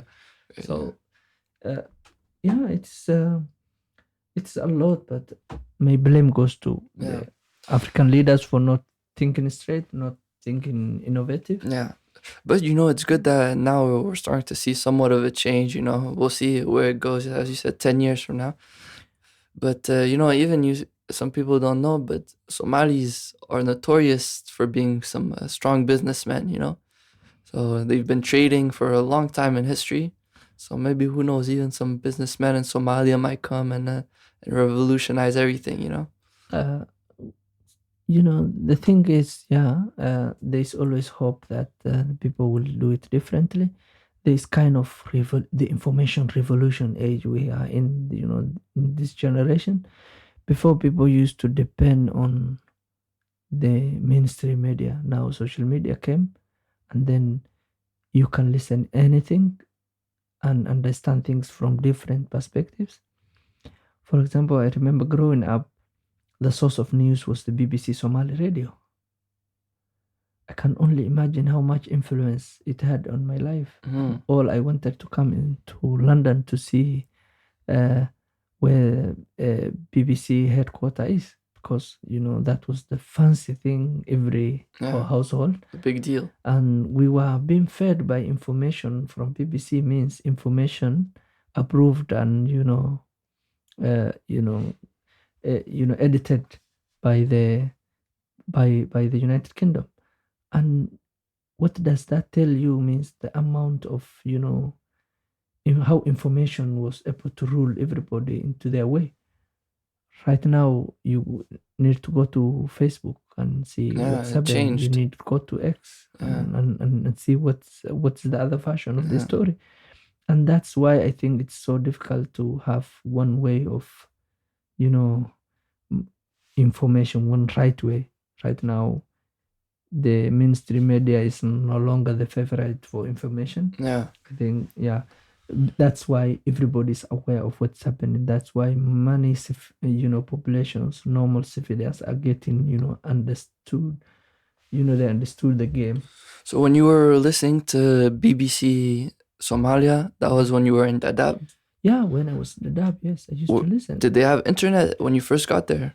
No, there was no internet, but the radio frequency was always there. Okay. With the radios, it always comes with this radio. If you later on, the FMs became so much smallest radio stations. Now it moved, right? Things went on, and a lot of Somali businessmen who were actually in the BBC now on their own televisions. So now that's the business aspect of the information. Yeah. And just to go back to what was going on in Dadaab, so you mentioned now there's less funding and stuff like this. And before, you had to queue to go get your flour, your oil, whatever, and this was gotten to you by people funding or groups funding. But how are people making money? How are people doing business? Do people have stores? Do people do things? Do people provide for themselves, or do these like 400,000 people rely on external funding? Yes, honestly, these people support themselves. Like, no one even, what I will tell you, what is given as a ration. They are given like 5 kilograms of maize for you to live in a month. A liter of oil. So these things, and no one even eats maize and all this stuff. So someone have got a shop, then maybe you sell foodstuffs like rice, pasta, all these beans and everything. It's like a store. So someone comes and everybody comes buy from you. So some other people do construction work, like they build, houses for other people. You can imagine UNHCR, the first day you arrive, maybe 30 years ago, they gave you a tent for you to live in. How long can you live in a tent? Everybody has a house. They don't even provide. Even UN doesn't know where it came from. Yeah. People have hardwares where they sell all construction things, and then you buy from Iron Sheet, this one you buy from Timber, this other guy. You hire an engineer, you build your house for you, and it's a kind of an open economy. And so many Kenyans go there. Dadaab, I think, after 3 to 4 big cities in Kenya, it's the 5th or 6th in the whole country. Really? Yeah, and the economy is booming. There's public transport. Is it? There's motorbikes. There's roads. Taxis. Yeah. I don't know if I told you, when I first finished high school, for the first 3 months, I worked as a taxi driver. I didn't know. Yeah, I worked as a taxi driver. I was making like $20 a day. I was making like $20 a day, and that was really good because I was able to take people from different points. And so once you were working as a taxi driver, how did you end up going to university in Kenya? There was the wait when you do the national examination. You wait for the result for 3 to 4 months. Yeah, and for this wait, you have to do something. So what I did was, my neighbor, who is my uncle related to my mother, had a car. I went to this driving school, so I was able to drive. I didn't have even a driving license, so Dadaab is a bit different, so I don't need a driving license. Yeah. So is there police in Dadaab? There are police, but they only follow criminal things like crime and whatever. At that time, they didn't even require anyone to drive to have a license, because they didn't feel why a refugee should have a driving license. Okay. Because the economy is within the refugees, so you leave point A to point B, which is within the refugee camp. You don't go out. That's when you are asked for a driving license and number plates. So that's when I started working, and then I applied for this scholarship, and that's how I got it. So in between my high school and before joining university, I worked as a taxi driver for a couple of months, and it was really a fancy job. Okay. And when you were in high school, or even before that in Dadaab, did you have aspirations or dreams to go study abroad? How did you look at your future? Okay, some students, like in my school, 2 students went to Canada to study, and those were the 2 best students in my class.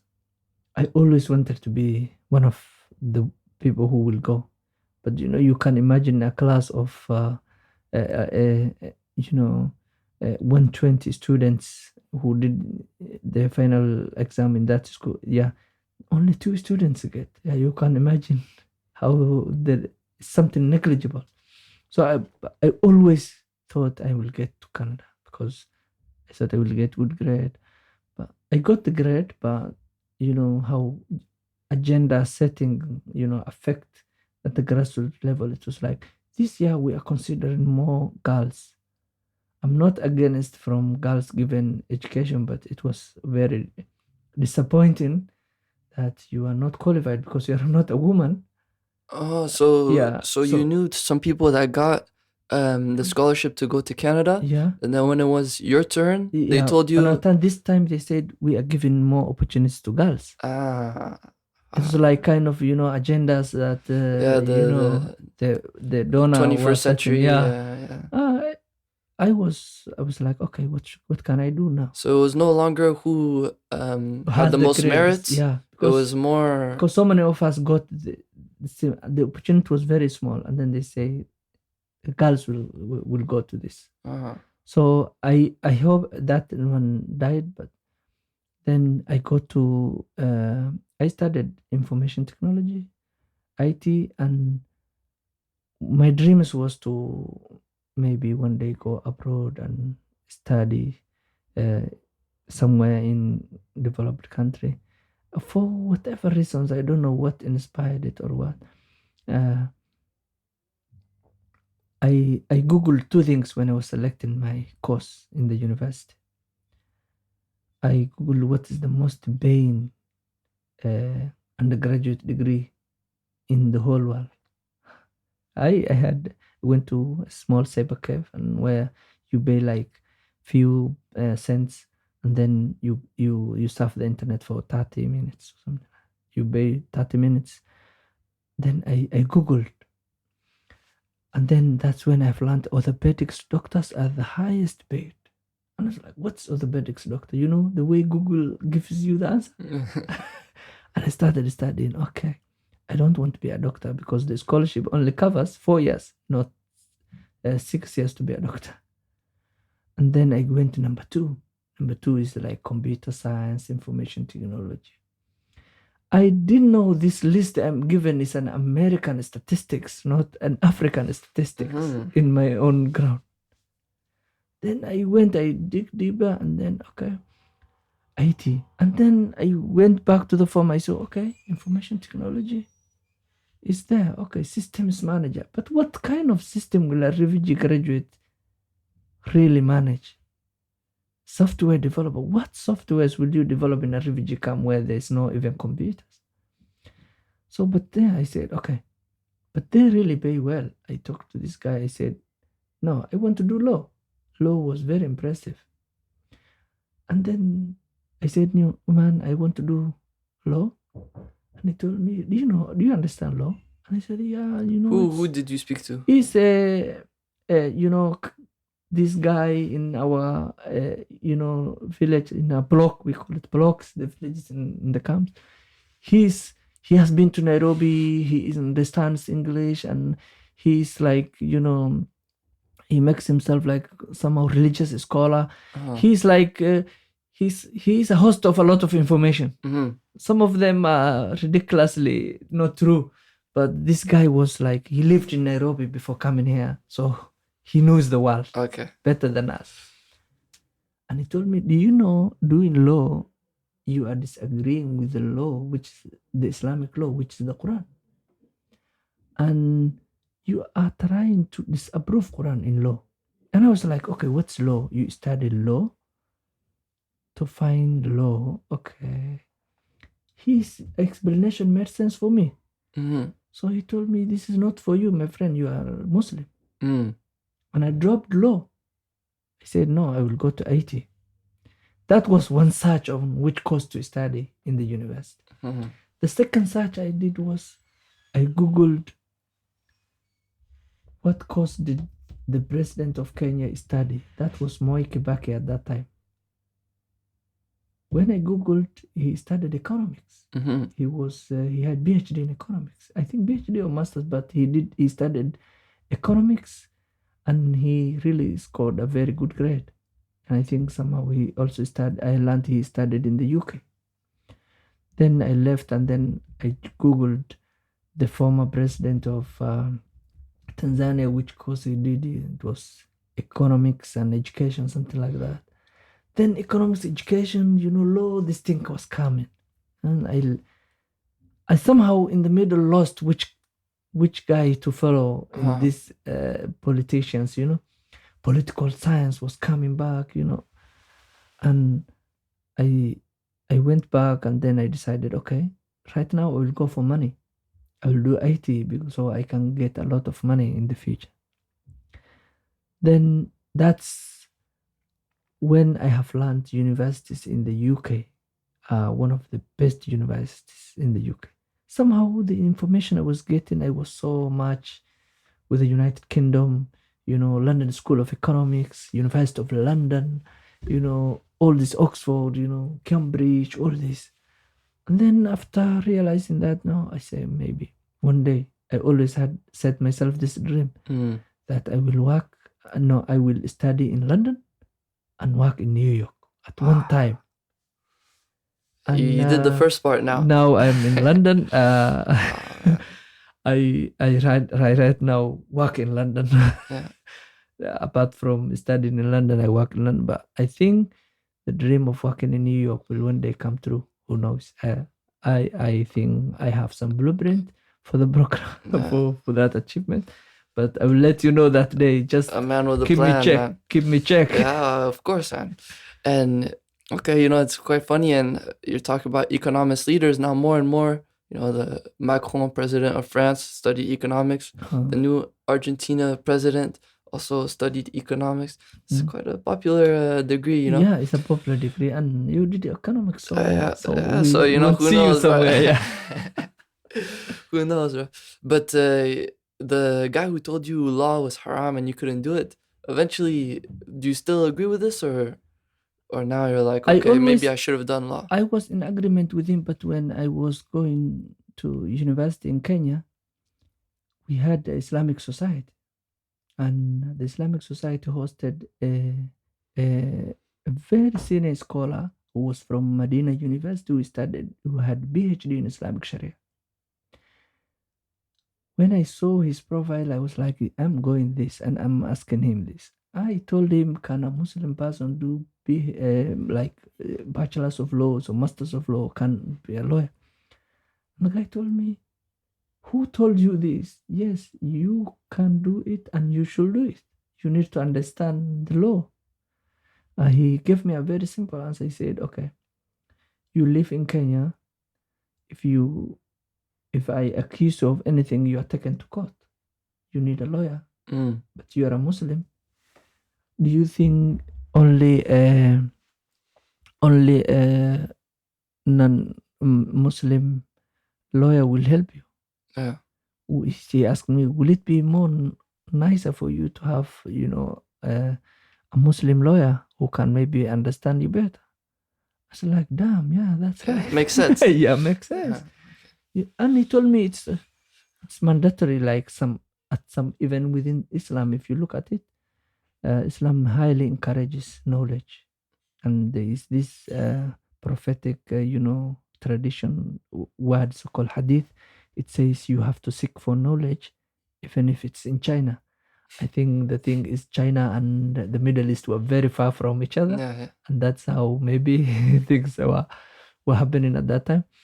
So he told me, do you remember that hadith? And this is knowledge you confirm, yes, and you need to go for it. And I was like, yes, now that guy misled me, but now I have to tell everybody this is not haram to study. I should mention also, most of Somalia is Muslim. It's a Muslim country. Yeah. It's like almost 98%, 99% of Muslim. Yes, Somalis are known as Muslims, and I don't think they have ever seen. There could be other people, Somalis, who took other religions, but yeah, Somalis that I know is they're Muslims. Yeah, and it's not the first time you tell me about this dream. You want to go live in America, and it's actually a lot of Somalis in America. A lot of people in America, and we're talking about refugees. But I remember you would even told me, like, during this year, I have this friend, and you would speak to him on this phone, and this other friend, yeah, they're going to America, yeah, they're crossing the border, like a very casual thing, but they would go to Mexico, cross the southern border very easily, just like that, and now they are in America. Yes, they're in America, and these are guys we worked together. We grew up in Dadaab together. They found no future in Somalia. Kenya is telling them, leave Dadaab. Some of them said, okay, no, there's no chance for us in Somalia. We have to find elsewhere. And then they had to go this very dangerous and long journey, and they have to go through Mexico, all this Latin America. Before Mexico, they came to Europe, right? They came to Europe, France, and then from France, then they flew to, I think, Peru, and then from Peru, I know 3 of them, so they had different routes. They have to walk some places like kilometers of, days out, in Latin America, where you don't know any language, anything, with the hope of living in America. And I think not only me, but any person in our generation will want to have a taste or a smell of the American dream. And yeah, I love America, living in America, not in the sense of just living in America, but America is the land of opportunities, they say. I'm just seeing that going to America can change your life somehow, because if you work, you're compensated better. You earn dollars, and then if you are hardworking, you are able to build your own, fund your own life, and you can get the best services, like in terms of healthcare, education, and then Yeah, and you can change your family's background. And to be honest, the motivation is not just like America is so glamorous, but America has really money, and that's what can change your families Yeah, and opportunity. opportunities. And we have seen real poverty. You never know where your next meal is coming from. I think when you hear a place where you can make money and live freedom, Yeah, and you feel welcomed, like America is very welcoming, and yeah.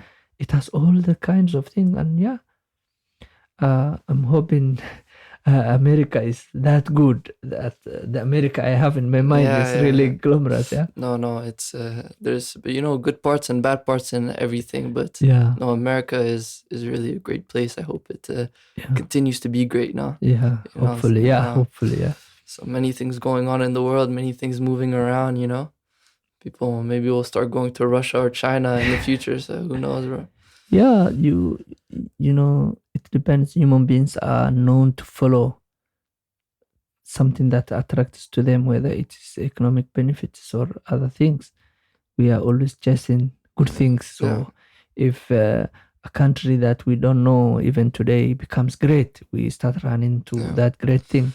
But maybe it's not only the economic opportunity that brings people to America. There's also this aspect of freedom. Yeah, Maybe something you don't have in other countries, like in Somalia. Maybe you don't yeah. feel so free. In Somalia, you don't feel so free. I'm as a Somali right now because I grew up in Kenya. Most of my part, I speak Swahili. Some of them will even make very serious allegation of who you are and then tell you, oh, you are a spy. Wait, what, in Somalia? In Somalia, they tell you, oh, you are not a citizen of this country. Oh, Why? because, they will tell you, you are from Kenya. You're Kenyan.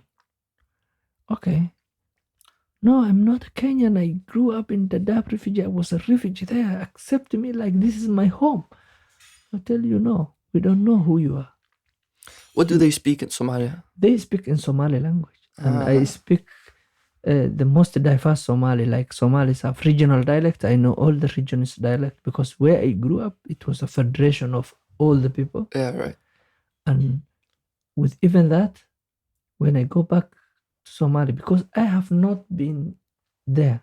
For me, I told you earlier, my home is Dadaab.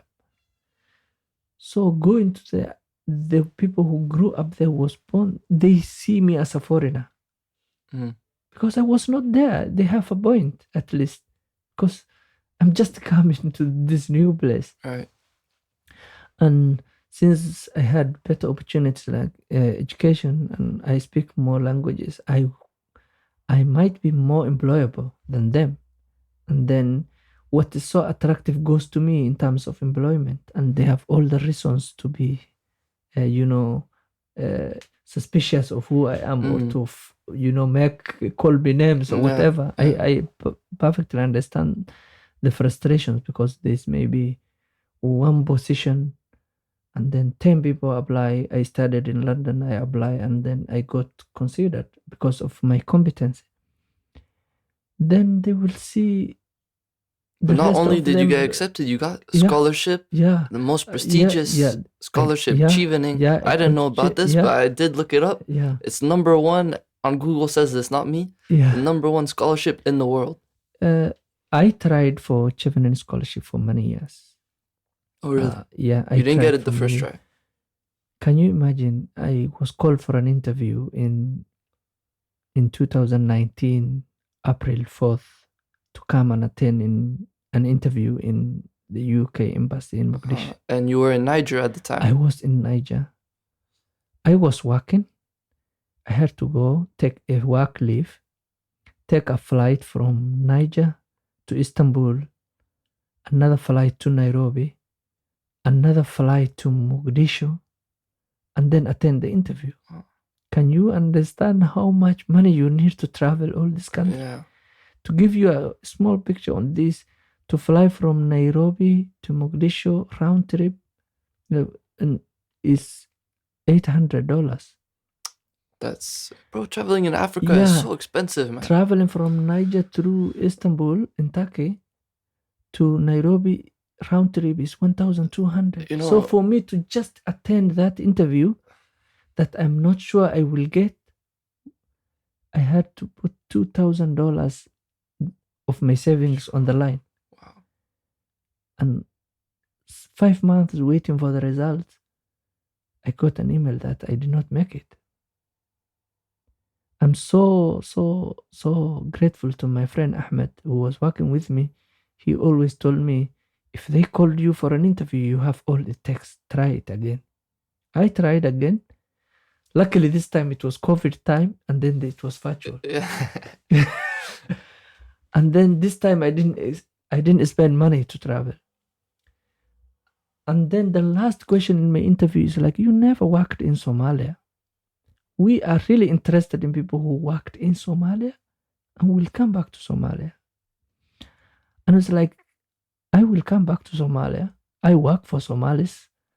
And yeah. Then after waiting for 5 months interview again, I got an email telling me, we are undecided about your application. We might call you in 30 days. We might not reject you in 30 days. Do you know the amount of emotional damage? Yeah. And then they told me you need to do your TB test, because if we call you in 30 days time, you don't have much time. Because to arrange for a TB test, if you are not actual patient in Africa, really takes a lot of What's a procedure. TB test?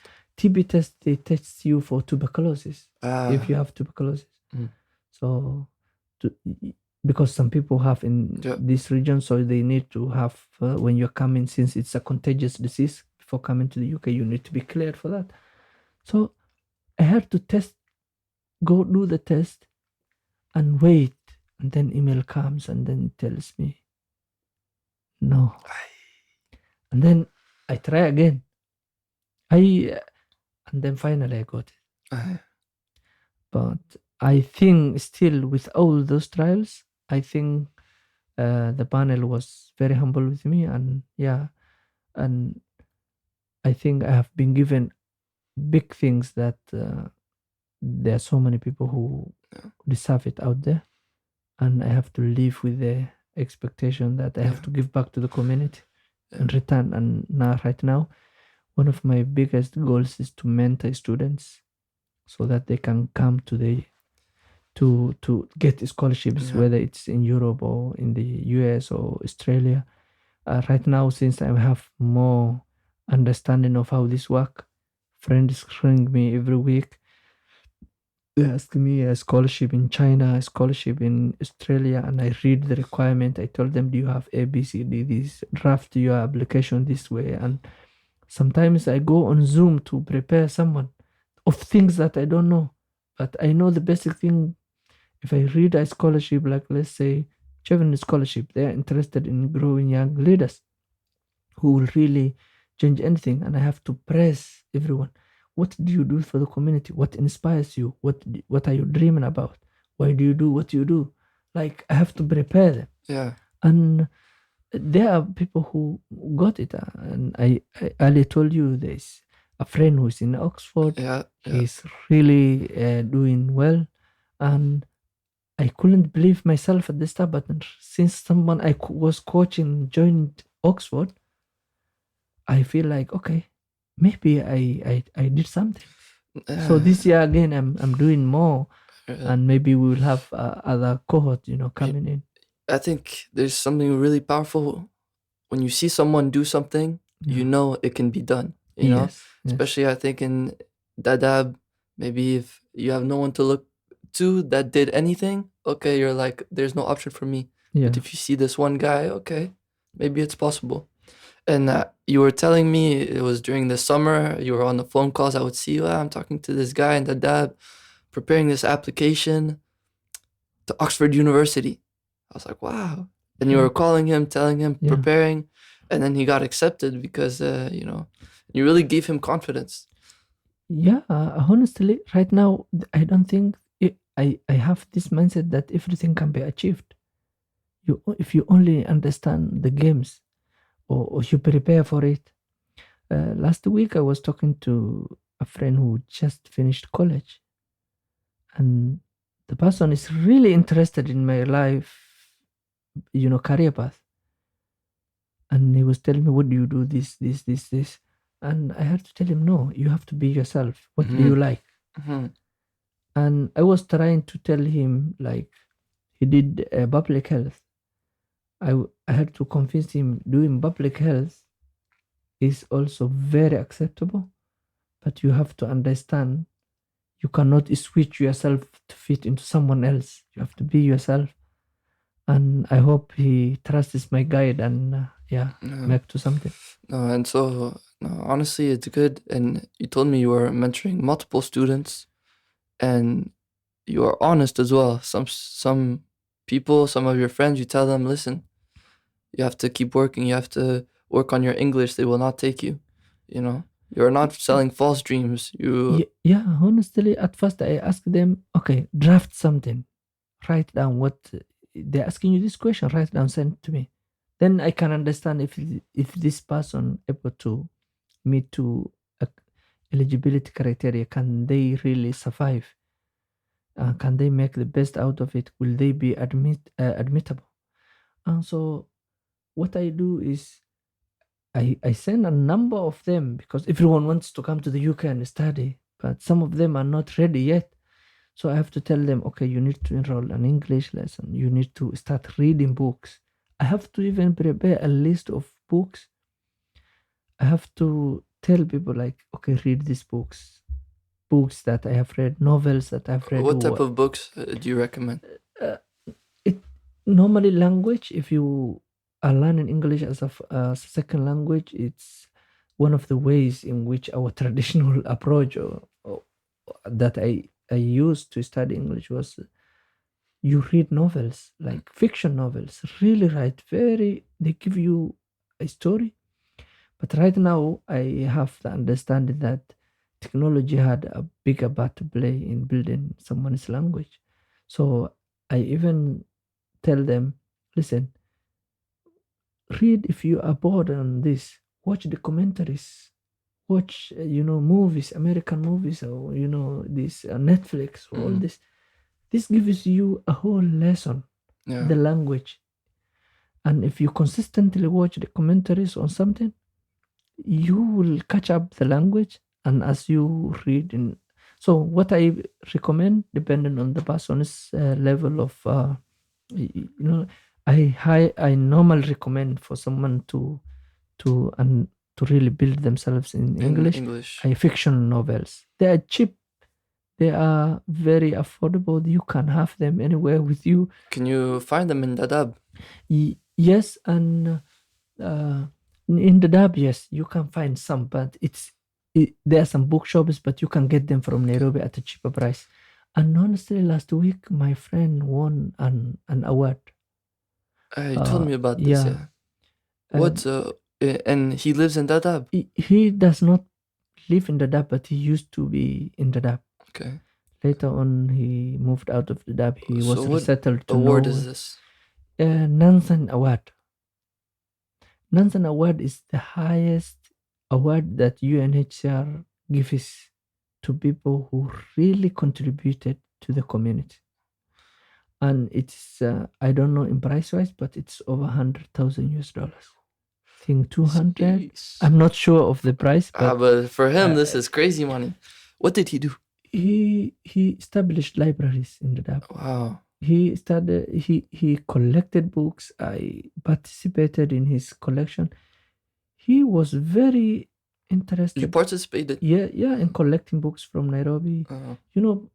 Maybe in your house you have a lot of books. Yeah. Well, I have so many books, man. We just approach you and you give us those books.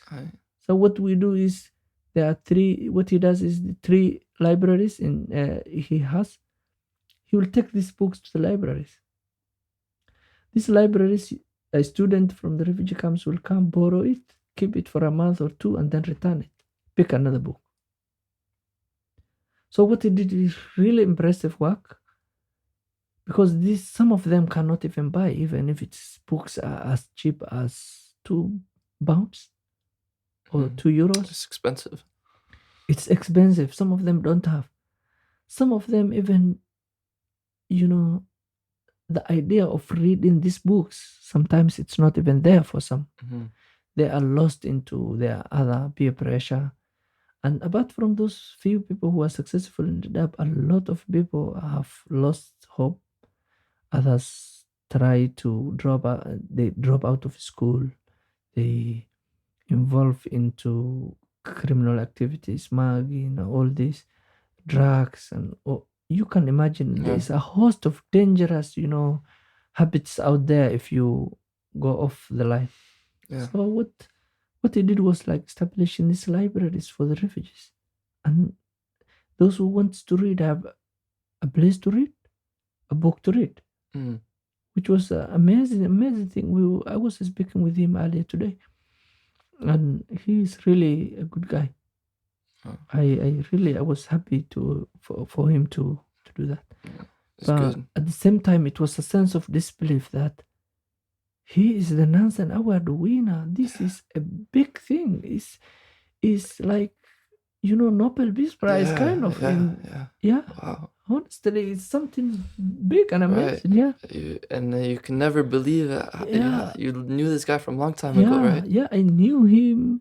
He is really did a good job. What's his name? Abdullahi Mire. Yeah, he really did well. I will show you some his handle and what he's doing. I think there's an interview about him already, so you can be able to see more about it. Okay. All right. And so now there's some libraries in Dadaab. If now, today, tomorrow, a 10-year-old kid arrives in Dadaab, what advice would you give him? A 10-year-old who will live in Dadaab for like the next 10 years. Yeah. That can be anybody. It can be there's so many resources despite the challenge that can be schooled like any other student. The advice I will give is for that student, for that child to take education very serious and just trust the world that anything good can happen. There's so many people who can discourage you and then get you off track. To understand, take learning and education as a very, very serious thing that can change their life forever. Also, something I didn't took really serious as a young person growing in the dab was sports. Mhm. Somehow, people who are so much involved in sports are not successful because they don't find jobs and no one employ you in the sports sector, and then they end up in drugs and whatever. So that scared me when I was. I will advise that young child to take sports very seriously for physical health. There's so many sports activity. There are over 200 football teams in Dadaab. Football, they take it seriously. Yes. You will see all kind of football, games are watched in Dadaab. These big cinemas, we call cinema, but it's not cinema. These are TV halls, Yeah. where there are over 10 screens inside and the 1,000 people watching. Wow. And when Arsenal scores, the whole world will rock. They know more than anyone else in these sports. They know, or they will tell you if Mbappe scores today, he will celebrate this way because it's related to his birthday, or they know that detail. So one of the advice I will give is, sports is very important. I Sports didn't and give much time education. in sports myself. And as you grow older, if you didn't practice as a young child, it is always a challenge. Mm. I think my blind spot was like, do not go close to sports or you will not succeed in education. That was my philosophy, but you can succeed in both. Yeah. Yeah. They go together. Yeah, they can go together. Schools have, sports programs, but it was not like presented to us as something that is individually helpful. As you grow with this lifestyle, diseases coming into this world now, so many. It can give you a lot of, fitness can give you an Yeah, advantage that's important. in even performance in school. Yeah, If you are and fit, mindset, yeah, mindset, teamwork, friends, it's friends, all important. this, yeah. Did you always have a focus, even though you weren't in sports when you arrived? Did you always have a focus on education? Did you always tell yourself, I must focus on this?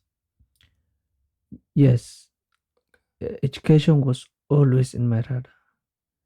That I remember one time I had it was in my final year in high school, and I missed a lesson, and then the teacher was angry at me because I went with friends and we missed assignments, and then we missed the lesson. Then I came back and I made a promise to myself that anything else that comes to my way that can have any effect on school should go, and I have to be serious in school. So taking education very seriously, it was a personal responsibility. Like it's something I had to do, and I think that somehow give me some determination Yeah. and zeal, some focus. And growing up, as you grow and understand the world and explore, you learn. Okay, really, what's really important is not just the school; it's the knowledge you can have. I think even back then, I could learn a lot of other things, including other languages, but I didn't know they will be really important. So yeah, I was focusing on what is right in front of me, but I didn't have a career coach to tell me Yeah. you're good at this, do that. I told you how it was random for what I have used as a career. Yeah. Yeah, Even your path was a little bit yeah, where now very you went in the different. Yeah. UK, but it seems that you always had ambition to, help Dadaab. Even when you were telling me about the IT, how can this be helped in a refugee camp? But even now, so you did studies of development. Now they call it global development. You did a master's degree, Yeah. but you wrote your thesis on, how can we fix this issue in Dadaab? What are the solutions? Proposing the solutions. And even now, you told me that you recently established a partnership with the Chevening Scholarship to, what was it? Was it in Mogadishu or was it in Dadaab to create some sort of communication? Okay. The Chevening Scholarship every year gives a number of Somalis to sponsor them in the UK. So when I was doing my application interviews, or even right now after becoming an alumni in the Chevening Scholarship, what was not really clear for me was, where are these people who always come for the last 40 years? And when I Googled, Kenya Chevening Alumni, I found a whole website, Facebook page, Twitter handle, services they give to their country. I checked in Nigeria, Ethiopia, all of these have established associations. So you mean the alumni, after they Alumni. graduate Yeah, from Kenya and all these other countries, they had this sort of network? Yeah, some of them even come back to the UK to partner with the United Kingdom and do something, depending on their national agendas. So I thought that, and I found there's no alumni for Somalis. And I approached with my friend and said, we need to have one. It cannot be going on this way. So right now, I wrote to the embassy of the United Kingdom in Mogadishu. They have an office, and there's a Chevening contact person in every embassy. And then the communication went smooth. Right now, we are in the establishing phase. So we are drafted the constitution, of course, borrowing how other organizations like us are run. So from my New Year agenda is I want to go back to Mogadishu, sit down with the embassy, and then track all the people who finished Chevening. Some of them are ministers. I know them by name because I have known them in the government. Others are members of parliament. Others work for big companies in the world. Others stayed in the UK, became citizens here. So I'm trying to track down all of them, find if I can get a list, then find a way to bring them together, and then work on a way on two things. First, we want to work with the universities in Somalia to give them programs and a roadmap so that they can produce students who can really compete at this level. I really want to go to the national universities in Somalia and meet with students who have just started their college, who could be eligible maybe 10 years to come, and tell them there are all these opportunities. And not only Chevening, but I'm also compiling a list of all the other available opportunities. There are thousands of them out there. So because your Oxford friend, right, is not Chevening, it's Visa. You told me. Yeah, it's Mastercard. Mastercard. So I want to compile. So I want to set an information page where, if you have finished your bachelor degrees and you are looking for a master's scholarship, there's a place you can go. You don't need to look for scholarships that you are not eligible. And myself, I ended up trying to apply scholarships that Somalis are not eligible, like Commonwealth scholarship. Somalia is not a Commonwealth state, so I'm not eligible. So I read all this though. When you applied, you didn't know? When I am trying to apply draft, finally I realized Somalia is not in the list. So I've gone all this through. So I want to try to make sure life is easier for them. And also, when you are first year, second year, if you are told you can study in London, or you can study in Paris, or you can study in New York, you will have a reason to work hard in school.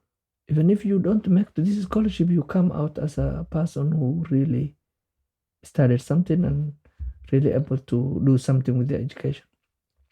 So in our alumni body, I'm partnering with the embassy and the universities so that they really know what students should be prepared for out there, what opportunities are there. If you tell students, if you can really know English and you have a good grades in your degree, you will be eligible for this scholarship after 4 years. The student can learn any language in 4 years. Yeah. So that is a kind of impact that I'm looking for. And maybe on the way someone else picks up, and I will see what other amazing scholars and alumni who went through this Chevening scholarship can also contribute. So I'm trying to put them back into one boardroom, and then maybe they can. First, we are trying to look at this mentorship, because mentorship is something I was doing. Yeah, it's a soft spot for me. And you already saw how much impact it already has. Impact it has. So maybe after that we can look at agenda. How can we advise the government in the kind of economic policies it takes, the kind of how this is a community of scholars, and these guys went to university all over the world, the world in the UK, and they studied different courses. One studied policy, one studied economics, one studied public health, another one studied philosophy, another person studied religion. So you bring them together and you never know how much they can contribute. Yeah, so that's what we are really focused on. And also the impact of a network can have for future Chevening students, if they can get a job, can talk to people. Yeah. No, that's really great.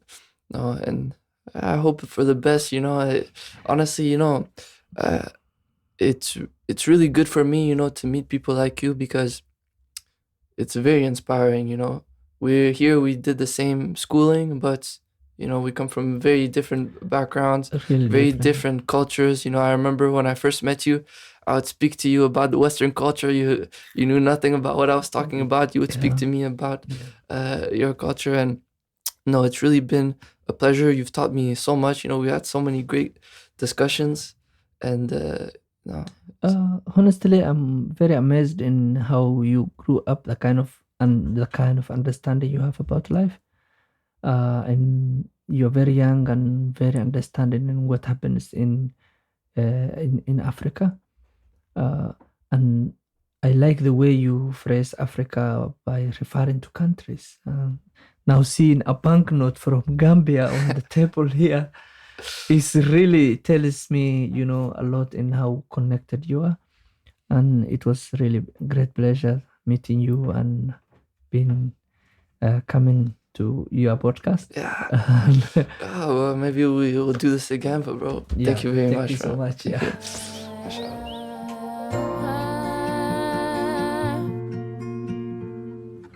Thank you for listening to the Inspire Alex podcast. See you next episode.